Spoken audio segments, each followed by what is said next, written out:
Karibu kwa mara nyingine tena mtazamaji wa The World News katika kipindi hiki cha ulimwengu wa siasa. Naitwa Adam Hussein. Na wakati huu tunatazama changamoto kuhusu mkataba wa Iran na Marekani. Baada ya tangazo kuwa Marekani na Iran wamefikia makubaliano, ilionekana kama zawadi nzuri kwa siku ya kuzaliwa Donald Trump, ambayo anasema pia mkataba umeshasainiwa. Kupitia mitandao ya kijamii alipotangaza makubaliano hayo, rais huyo wa Marekani alisema kuwa mlango wa bahari Hormuz utafunguliwa kwa meli za kibiashara na Marekani itaondoa kizuizi cha kijeshi ambacho kilikuwa kimewekwa katika eneo hilo dhidi ya bandari za Iran. Trump aliandika kuwa uacha mafuta tiririke sasa. Lakini kulingana na Trump, makubaliano hayo ni mazuri na yataleta amani katika ukanda huo wote wa Ghuba ya Uajemi. Ila semi kama hizi si za kushangaza kutoka kwa Trump. Alitoa tangazo sawia kuhusu usitishaji wa vita katika eneo hilo, katika eneo la Gaza.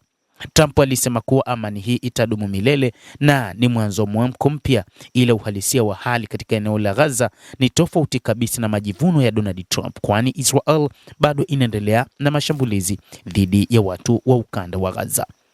Kadhalika, haya ndio yanatokea wakati huu. Katika sehemu ya makubaliano hayo, moja kati ya jambo ambalo limezungumzwa ni Israel kuacha mashambulizi nchini Lebanon na kuondoa wanajeshi wake. Ni moja kati ya makubaliano, lakini Israel bado inaendelea na mashambulizi huko katika nchi ya Lebanon. Katika mahojiano na shirika la habari la Fox News, naibu rais wa Marekani JD Vance alisema kuwa Iran haitomiliki silaha za nyuklia, ni miongoni mwa mapendekezo yaliyokubaliwa.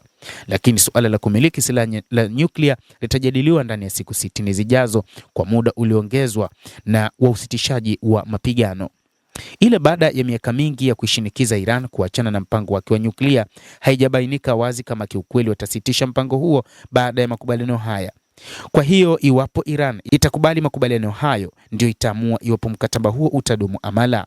Wataalamu wa sekta nishati wameonya kuwa safari za meli kupitia lango la bahari la Hormuz huenda zisirejee katika hali ya awali, kwani itachukua muda wa kupunguza msongamano uliopo na kuzalisha mafuta ya kutosha ili kusambaza kwa ilivyokuwa awali kabla ya vita kuanza, kwani maeneo mengi ya viwanda yameshambuliwa. Ikiwa imesalia siku chache kabla ya mkataba wa Iran na Marekani kutiwa saini, kwa maana siku ya Ijumaa, mataifa hayo mawili bado yapo na muda wa kuainisha masuala tata, na muda huo pia ni tete, kwani makubaliano hayo yanaweza kusambaratika.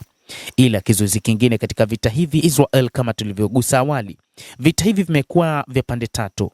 Gazeti la Wall Street Journal lilichapisha mnamo Jumapili kuwa Rais Donald Trump alikuwa amejawa na ghadhabu baada ya Waziri Mkuu Benjamin Netanyahu kuamrisha mashambulizi nchini Lebanon na kusema ilikuwa inahatarisha makubaliano yaliyofikiwa na Iran.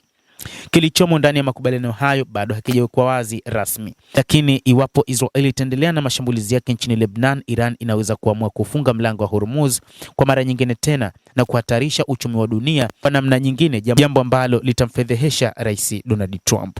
JD Vance pia katika mahojiano yake alisema vita hivyo vimeathiri raia wa Marekani kwa ongezeko la bei ya mafuta. Kwangu ni kuwashukuru raia wa Marekani na sasa bei ya mafuta itashuka tena, alisema Vance.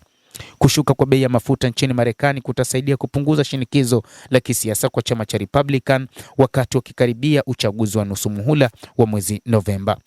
Kulingana na kura ya maoni, ushawishi wa Trump umepungua.